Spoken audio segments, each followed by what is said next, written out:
In the dark streets of Ibadan, where all spirits whisper and secrets hide, Mama Shade must solve a tough mystery. Is Cynthia, her daughter's friend, hurt or part of a bad plan?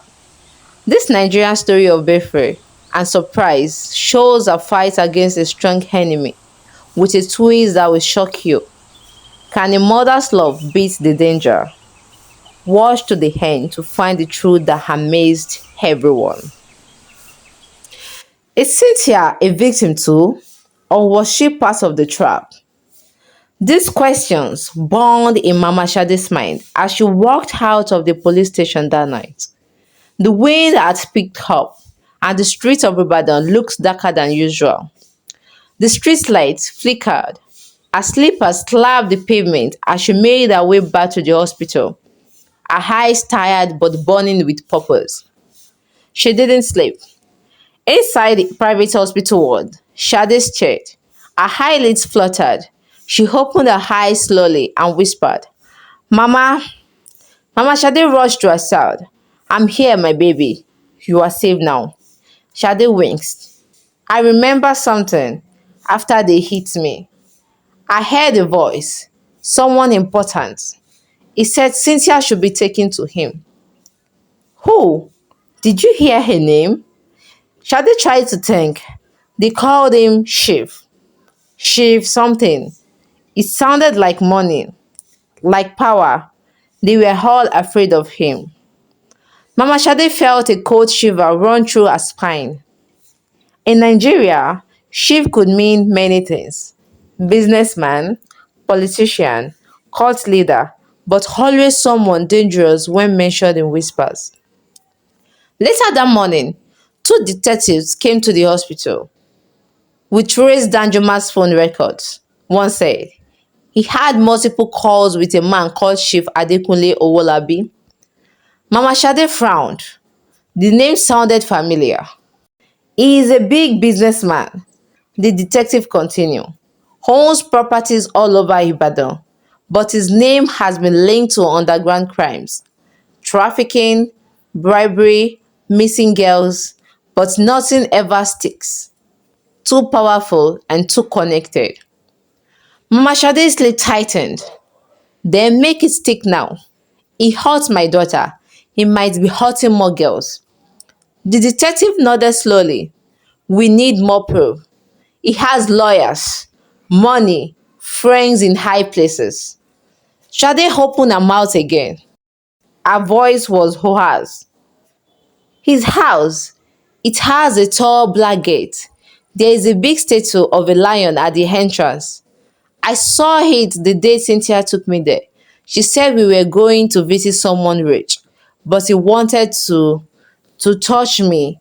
And when I said no, he slapped me and called Danjuma. Mama Shade's eyes filled with tears. You brave girl. I'm proud of you. The detective stood straight. That helps. We will put surveillance around their house. Quietly. No mistakes. But word spread fast. By evening, Chief Owolabi had disappeared. Gone. His mansion stood empty. His phone switched off. His office locked.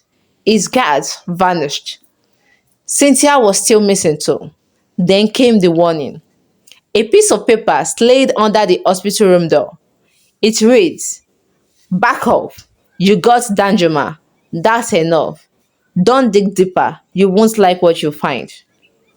The hospital increased security. The police guarded the room, but Mama Shade wasn't shaken. She looked at the paper, crumpled it, and whispered, I'm not afraid of lions, not when they hunt children. That night, her phone rang, a private number. She answered carefully. A soft female voice spoke. I'm Cynthia. Please don't hang up. Mama Shade's body froze. Where are you? She asked sharply.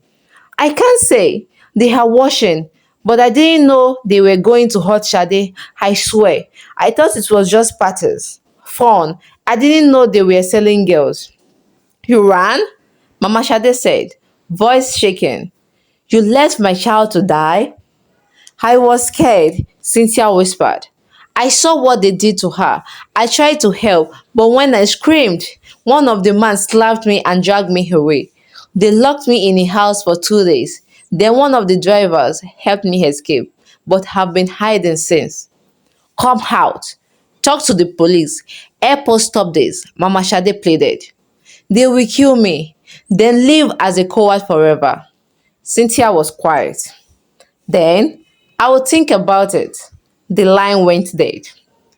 Mama Shade looked at the sleeping form of her daughter, wrapped in white sheets, breathing gently. And she knew this was bigger than Shade. This was bigger than Cynthia. This was a system, a network, and she had just scratched the surface. But she would not stop. Even if it meant pulling the marks of every sheep, every beast, every snake in the city, Ibadan was about to shake, and the lions den would tremble. That morning, Mama Shade went to church, not because it was Sunday, not because she wanted to dress up. She went because she needed strength. She sat at the back of the church, near the window. The wind blew gently through the open glass. Her hands were shaking as she held her small Bible. Her heart was heavy. She had been brave for Shade. She had fought the devil in the street, in the hospital, in her dreams. But now, she needed God. Tears ran down her cheeks as the choir sang. Not tears of sadness, but of fire, of hunger, of war. She prayed a simple prayer. God, I'm not asking for riches. I'm not asking for fame. I'm asking for power to fight the people who hunt children in the dark. Give me the eyes to see them, the strength to face them, and the voice to expose them. That same afternoon, Cynthia sent a message through WhatsApp. It came from a new number. I will talk, but not at the station, not with police. Meet me alone at the abandoned warehouse near Bodija Bridge, 5 p.m. I will bring proof. Mama Shade didn't trust it, but she went. She wore a long black gown and covered her face with a scarf. She hid a small voice recorder in her bag. She told the police to wait 2 streets away, watching with binoculars just in case. At 5:07 p.m., she entered the warehouse. It was quiet, too quiet. The smell of old walls and doors filled her nose.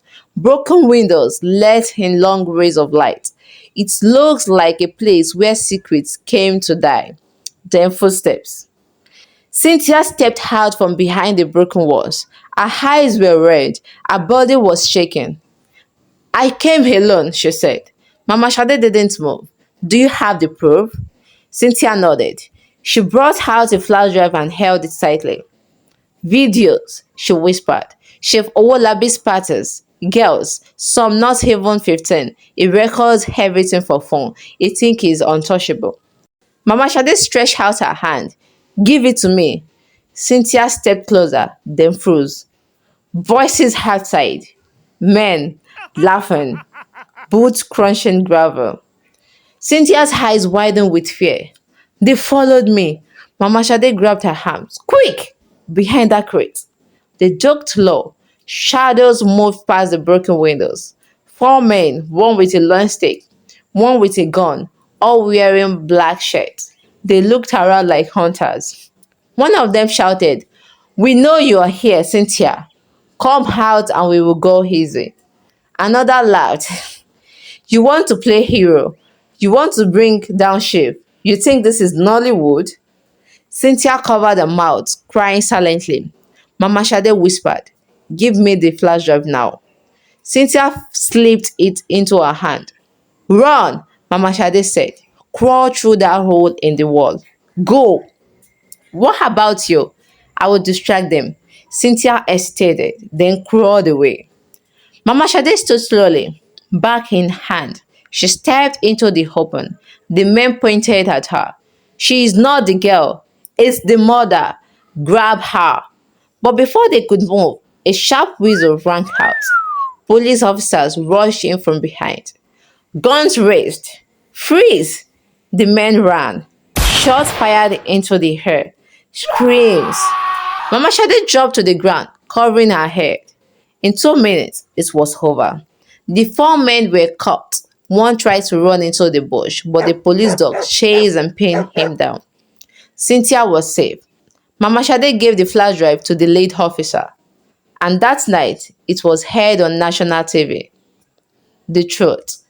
Girls being forced to dance, crying, stripped, Shifowolabi laughing, spraying naira nuts, Danjuma in the corner drinking, men in masks. One marks wet blood, just like Shadi said. The country shook. The president ordered an investigation.